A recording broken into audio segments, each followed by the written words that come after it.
아멘. 네, 긴 말씀 함께 읽어주셔서 감사합니다. 우리가 고린도전서를 계속 보고 있는데 고린도전서를 이렇게 나눌 때 제가 여러분에게 했던 세 종류의 사람 혹시 기억나시나요? 뭐죠? 세 종류의 사람? 끄덕끄덕 하셨던 하우선 선생님. 세 종류의 사람 뭐가 있죠? 비그리스도인, 예수를 믿지 않는 사람, 그리고 성령 충만한 그리스도인, 세상적인 그리스도인, 이렇게 세 종류의 사람으로 바울이 고린도전서에서 사람을 구분하고 있다고 말씀을 통해서 봤어요. 근데 우리가 가끔 크리스찬 공동체 안에 있으면 이런 질문을 받아요. 세 종류의 사람 중에서 당신은 성령 충만한 그리스도인입니까? 라는 질문을 받아요. 그리고 만약에 당신의 그 성령 충만함을 점수로 매긴다면 1점부터 10점까지 몇 점이라고 할 수 있겠습니까? 라는 질문을 받습니다. 저는 이런 질문을 받으면 보통 한 1점 아니면 2점이요 라고 이야기를 하거든요. 제가 1, 2점이라고 이야기하는 이유는 솔직히 하나님 앞에서 누가 떳떳하게 저 성령 충만합니다 라고 이야기할 수 있겠어요. 10점 만점에 10점이에요 라고 이야기할 수 있는 사람은 많지 않다고 저는 생각하거든요. 그래서 저는 제 자신을 돌아볼 때 항상 1점이나 2점 아니면 빵점 이렇게 이야기를 하는데요. 그런데 같이 그런 나눔을 하는 다른 그리스도인이나 다른 사역자들은 막 7점, 8점, 9점 이렇게 이야기를 합니다.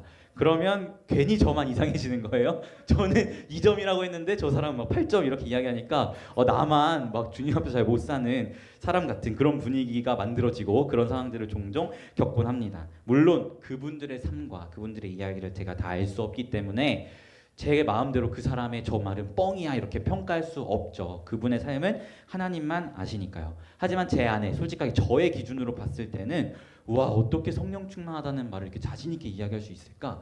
진짜 성령 충만한가 보다라는 그런 생각이 제 안에 들 때가 종종 있습니다. 뭐 그들이 잘했다 못했다가 아니고 그냥 제 기준에서 봤을 때 7점, 8점, 9점, 10점 이런 점수는 제 기준에서는 나올 수 없는 점수이기 때문이에요. 제가 왜 이런 기준을 가지고 쉽게 성령 충만하다라고 이야기하기보다 저는 1점, 2점입니다 라고 이야기하는지 아시나요? 왜냐하면 우리의 그 하나님 안에서의 믿음의 여정 그리고 우리의 신앙생활이 결코 그렇게 쉽게 이야기하기에는 생각보다 어렵고 호락호락하지 않다는 것을 알기 때문입니다. 적어도 저에게만큼은 하나님 안에서 제가 성령 충만합니다 라는 말을 쉽게 내뱉을 수 있는 말은 아닌 것 같아요. 이처럼 여러분 우리의 신앙생활은 결코 쉽게 이야기하거나 쉽게 판단하거나 쉽게 재단할 수 있는 것이 아니에요. 저는 가끔 우리의 이 믿음의 여정을 좀 쉽게 이야기하는 사람들의 이야기를 들으면 가끔 좀 화가 납니다. 어떻게 예수를 따르는 이 길에 대해서 저렇게 쉽게 이야기할 수가 있지? 진짜 그리스도의 그 십자가의 길을 걸어보긴 하고 이렇게 이야기하는 건가? 라는 그런 마음과 생각이 제 안에 들더라고요. 왜냐하면 제가 걷고 있는 믿음의 길은 결코 쉽게 이야기할 수 있는 것이 아니거든요. 자신 있게 성령 충만합니다 라고 이야기하기에는 하나님 앞에서 수도 없이 무너지는 저를 마주하게 되고 그렇게 하나님께 회개를 했어도 뒤돌아서면 또 죄 짓는 저의 모습을 보게 되면서 예수님 안에서 내가 성령 충만하다라고 이야기하는 게 쉽게 이야기할 문제가 아니다라는 것을 저는 알기 때문에 신앙에 대해서 우리의 믿음의 여정에 대해서 쉽게 이야기하는 게 참 어려운 것 같아요. 여러분은 어떠신가요? 여러분에게 믿음의 길, 신앙의 길, 예수의 길은 어떠한 이야기입니까? 제가 돌아봤을 때 우리의 이 믿음의 길은 예수 안에서 정말 삶으로 살아내면 살아낼수록 사실 겸손해지는 것 같아요. 왜냐하면 하나님 앞에 그 삶을 살기에 부족한 자라는 걸 스스로 깨닫게 되기 때문이에요. 그렇기 때문에 소망 되신 예수를 붙잡고 그분께 더 의지하며 나아가게 되죠. 그런데 반대로 사실 예수 안에 살고자 하는 그 애씀과 노력은 없으면서 머리만 커져 있는 지식만 가득 찬 사람들에게 믿음의 길은 쉬운 길이죠. 살아내지 않고 말로만 이렇게 저렇게 하면 되지 않냐라고 이야기하면 되니까 말이죠. 그리고 그런 사람들의 특징이 저는 교만이라고 생각합니다. 말씀대로 살아내려는 삶의 애씀은 없고 들은 지식만 가득 차서 말로만 이렇게 하면 되지 저건 왜 저래 저건 왜 저래 라고 하는 그런 사람들의 특징이 저는 교만이라고 생각해요. 그런데 이런 모습이 바로 고린도 교회 성도들의 모습이었어요. 우리가 고린도전서 계속 보고 있는데 고린도 교회 안에 어떤 문제가 있다고 말씀드렸죠? 지금은 특별히 분열의 문제를 이야기하고 있다고 했잖아요. 사역자를 기준으로 분열된 고린도 교회 성도들이 사역자를 판단하면서 누가 낫네, 저는 어떻네, 저는 어떻네 라는 모습으로 나아갔다라고 말씀드렸어요.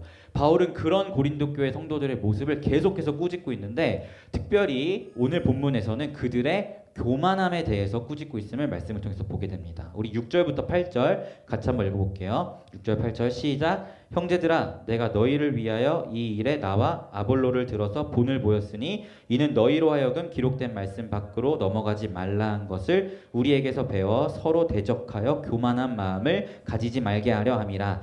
누가 너를 남달리 구별하였느냐? 네게 있는 것 중에 받지 아니한 것이 무엇이냐? 네가 받았은즉 어찌하여 받지 아니한 것 같이 자랑하느냐? 너희가 이미 배부르며 이미 풍성하여 우리 없이 왕이 되었도다. 우리가 너희와 함께 왕노릇하기 위하여 참으로 너희가 왕이 되기를 원하노라. 아멘. 뭐라고 이야기해요? 고린도 교회 성도들, 너네 우리를 보고, 나와 아볼로를 보고 배워. 우리를 보고 배워야 교만하지 않을 수 있어 라고 이야기합니다. 이 말을 거꾸로 말하면 뭐예요? 지금 고린도 교회 성도들의 모습이 교만하다는 거예요. 그래서 7절을 보니까 바울이 이렇게 이야기합니다. 누가 너를 남달리 구별했느냐? 네가 받은 것 중에 받지 않은 게 뭐냐? 모든 것이 하나님이 주신 것이고 모든 것이 하나님의 은혜인데 왜 마치 너희가 다 이룬 것처럼 받지 않은 것처럼 자랑하냐라고 바울이 이야기합니다. 그들의 교만함을 꼬집는 거죠. 여러분, 제가 처음에 고린도 전서를 처음 설교할 때 고린도 지역은 어떤 지역과 같다고 말씀드렸죠? 오늘날 뉴욕과 같은 지역이라고 말씀드렸어요. 그 도시에 사는 성도들의 삶이 얼마나 풍요로웠겠어요? 뉴욕과 같은 도시에 살고 있다면? 물론 도시가 풍요롭다고 해서 모든 사람이 부자는 아니죠. 서울에 산다고 해서 다 부자는 아니잖아요. 하지만 적어도 그 사람들이 누리는 삶의 질은 지방에 사는 사람들보다는 더 풍요로운 것들을 누리며 살아가잖아요. 그런 삶을 살았던 것이 고린도 교회 성도들이었어요. 그리고 고린도전서 후반을 보면 고린도 교회 성도들에 대한 은사 문제를 바울이 지적하거든요. 그것을 볼 때 이 사람들은 풍요로운 삶을 누렸을 뿐만 아니라 하나님께로부터 다양한 은사들을 받았던 사람들이었어요. 즉 육적으로나 영적으로나 하나님께 풍족하게 받아 누렸던 사람들이 고린도 교회 성도였다는 거죠. 그러다 보니까 이 사람들의 콧대가 아주 높아진 거예요. 누가 방언을 하면 옆에서 그 방언을 통역하는 사람도 있고, 누구는 누구를 보면서 너 이럴 거야 라고 예언하는 사람도 있고, 그런 모습들이 교회 안에 많다 보니까, 그리고 살아가는 삶의 터전은 풍요로운 그런 삶이다 보니까 그들의 마음 가운데 교만함이 하늘을 찔렀던 거죠. 그 정도 교만함이 있으니까 바울은 저렇고 베드로는 저렇고 아볼로는 저렇다라는 사역자들을 판단할 수 있는 모습까지 나아갈 수 있었던 거예요. 그만큼 교만했던 거예요. 그런 교회, 고린도 교회 성도들에게 바울은 너네 교만해. 지금 너네가 누리는 그 모든 것들 다 하나님이 주신 것인데 왜 꼭 스스로 누린 것처럼, 스스로 얻은 것처럼 자랑하냐라고 바울이 지적하고 있는 겁니다. 그러면서 10절 13절에 바울이 이렇게 이야기해요. 우리 한번 같이 읽어볼게요. 10절부터 13절 시작. 우리는 그리스도 때문에 어리석으나 너희는 그리스도 안에서 지혜롭고, 우리는 약하나 너희는 강하고, 너희는 존귀하나 우리는 비천하여 바로 이 시각까지 우리가 줄이고 목마르고 헐벗고 매맞았으며 정처가 없고 또 수고하여 친히 손으로 일을 하며 모욕을 당한 즉 축복하고 박해를 받은 즉 참고 비방을 받은 즉 권면하니 우리가 지금까지 세상에 더러운 것과 만물의 찌꺼기같이 되었도다. 아멘. 바울이 뭐라고 이야기해요? 우리는 예수 때문에 비천하고 어리석고 목마르고 헐벗고 매맞으며 사는데 너희는 지혜롭고 존귀하고 강하다라고 이야기합니다. 바울의 이 말이 고린도 교회 성도들을 향한 칭찬으로 들리시나요? 제가 조금 말투를 섞어서 이야기해 볼까요? 뭐라고 이야기하냐면 이런 이야기예요. 피플이에게 제가 바울이라 생각하고 여러분에게 이야기해 볼게요. 야 얘들아, 나는 예수님 때문에 매맞고 예수님 때문에 어리석고 예수님 때문에 비천해지는데 너넨 참 지혜롭다. 너넨 참 강하고 너넨 참 존귀해 라고 바울이 지금 이야기하고 있는 거예요. 뭐예요 이거? 칭찬이에요?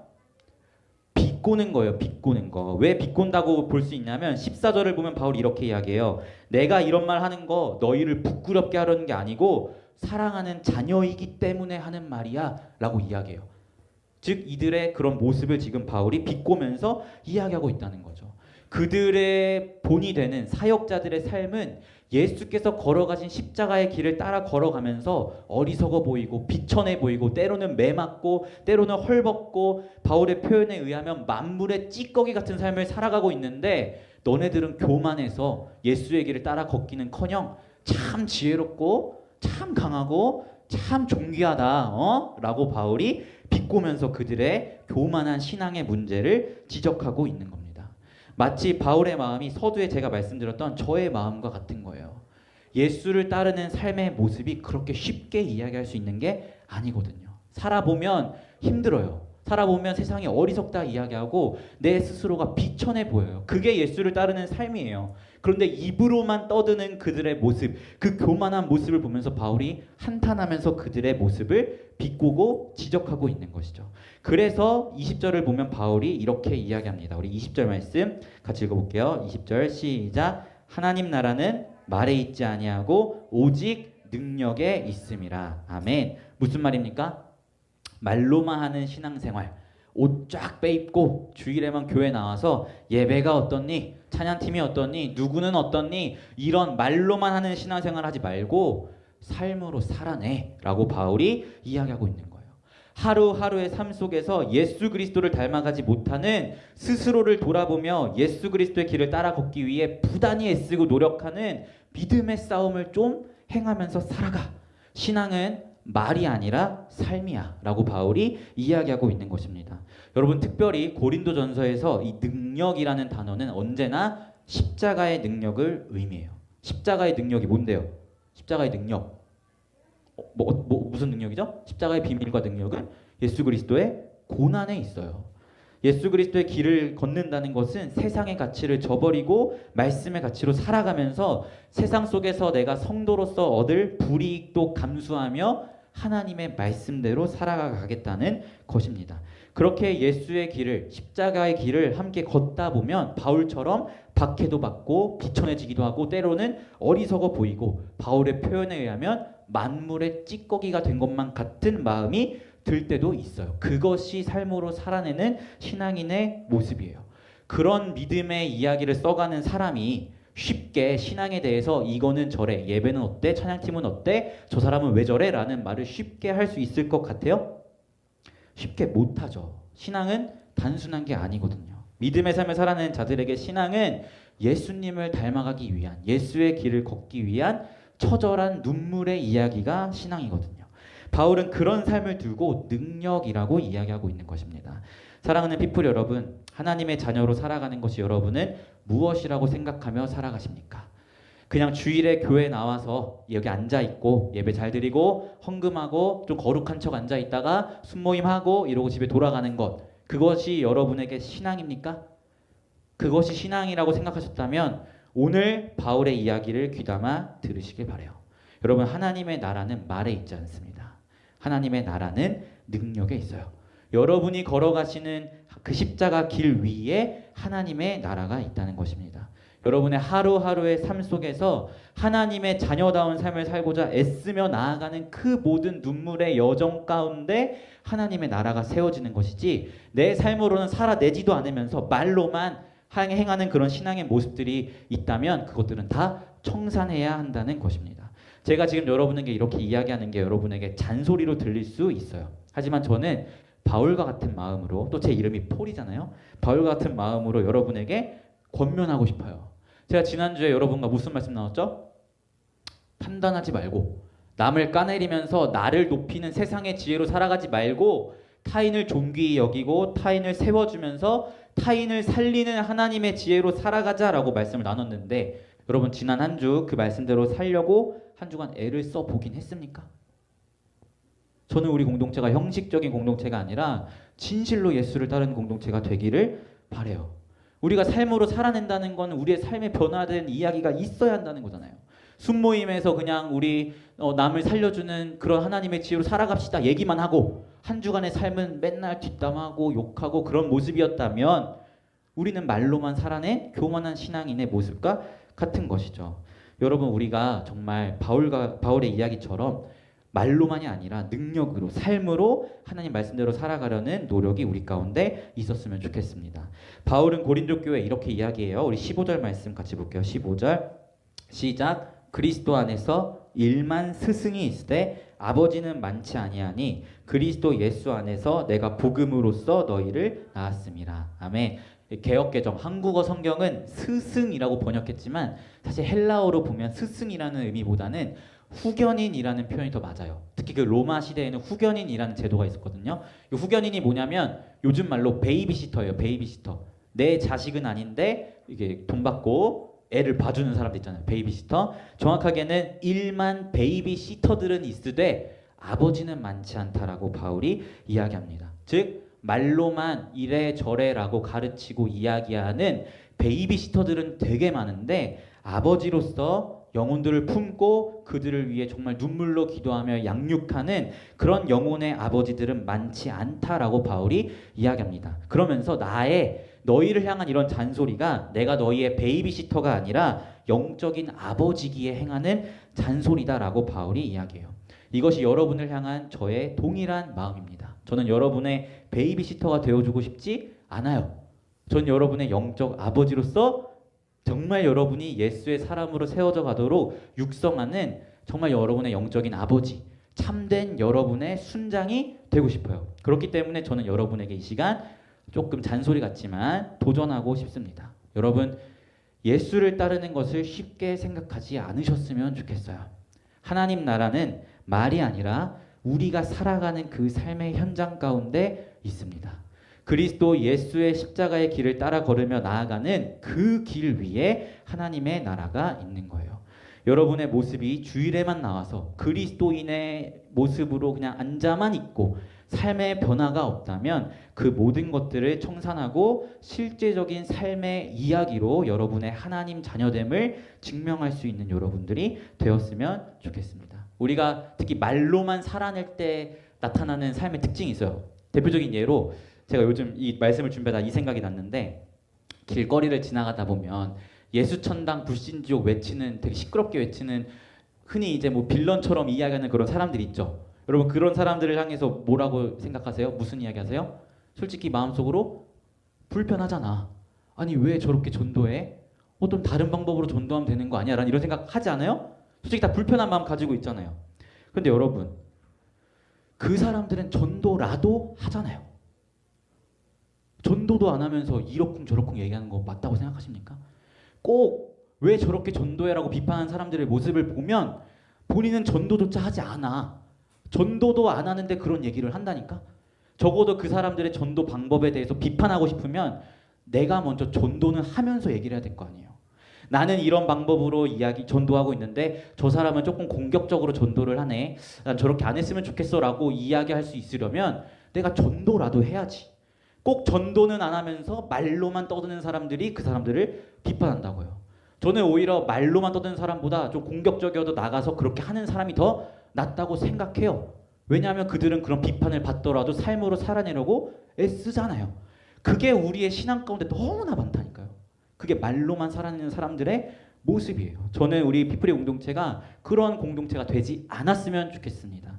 여러분 신앙은 말이 아니라 삶입니다. 실제입니다. 여러분의 입만 살아서 이러쿵저러쿵 하는 그런 그리스도인이었다면 이젠 그 모든 모습을 청산하고 삶으로 증명해내는 그리스도인들이 되었으면 좋겠습니다. 아시겠죠? 하나님 나라는 말이 아니라 능력에 있습니다. 이런 은혜가 여러분의 삶과 우리 피프리 공동체 가운데 넘쳐나기를 예수님의 이름으로 소망합니다. 아멘. 제가 기도하고 우리 기도에 이어서 하도록 할게요. 기도하겠습니다. 하나님, 그렇습니다. 하나님의 나라는 말이 아니라 능력에 있습니다. 우리가 때로 그리스도 예수의 길을 걷는 것을 너무 쉽게 생각하고 말로만 걸으려 했던 우리의 모습을 보게 됩니다. 하나님 그 모든 모습 청산하고 우리의 삶으로 살아내며 바울과 같이 만물의 찌꺼기가 된다 할지라도 그 예수의 길을 걸으며 나아가길 소망하오니 우리 피플 공동체 한 사람 한 사람의 삶이 예수 그리스도의 십자가의 길을 온전히 감당하는 주의 제자로서의 삶을 살아낼 수 있도록 인도하여 주시옵소서. 감사드리며 예수님의 이름으로 기도합니다. 아멘.